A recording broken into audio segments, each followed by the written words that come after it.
Differences between American and British English: tomato, tomato, better, batter, water, water, potato, potato, herb, herb, salmon, salmon, schedule, schedule, privacy, privacy, aluminum, aluminium, adult, adult, can't, and, aunt, leisure, leisure, measure, measure, clever, clever, parliament, parliament, burn, birth, work, work.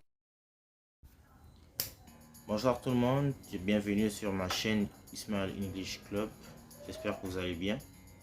Moi ça va super bien. Je vais arranger un peu la caméra.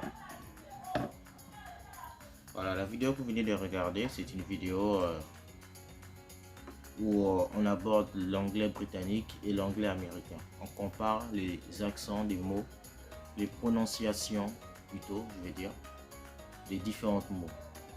Comme water par exemple. Vous avez écouté certainement water qui signifie eau en français. Water, water. Donc les prononciations sont assez différentes, juste un peu différentes entre le britannique et l'anglais américain. C'est toujours l'anglais. Je sais que les gens ne comprennent pas souvent ce phénomène.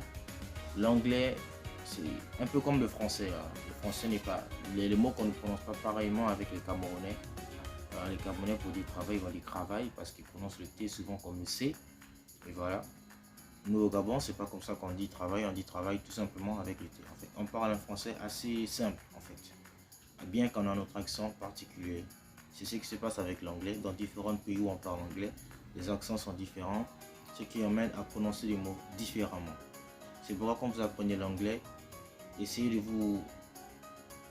trouver un juste équilibre en fait. Voilà, vous aurez forcément un accent propre que vous allez développer, mais les gens sauront que vous êtes un francophone à la base quand vous parlez, parce que les francophones ils ont leur accent quand ils parlent anglais. Les hispanophones ont leur accent quand ils parlent anglais. Comme les anglophones ont leur accent quand ils parlent français. Monsieur, il parle français, vous pouvez savoir que lui c'est un anglophone d'origine. Il parle anglais dans son pays natal. Voilà, c'est ça en fait. En Angleterre, les mots se prononcent de certaines manières. Il y a même des mots qu'on n'utilise pas en Angleterre qu'on utilise en Amérique et vice versa.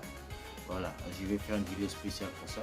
J'ai concocté cette vidéo de cette jeune dame. Si vous n'avez pas compris ce qui s'est passé parce que c'est complètement en anglais, elle est en train de comparer les prononciations des mots prononcés par les Britanniques, c'est-à-dire les Anglais et les Américains. Le colonisateur et les colonisés, voilà, c'est ça. Donc, c'est à peu près ça. C'est ça que je voulais vous montrer, cette différence-là, cette différence de culture. Et ça peut encore aller loin parce qu'en Inde, c'est un peu plus compliqué parce que les Indiens, ils parlent anglais avec...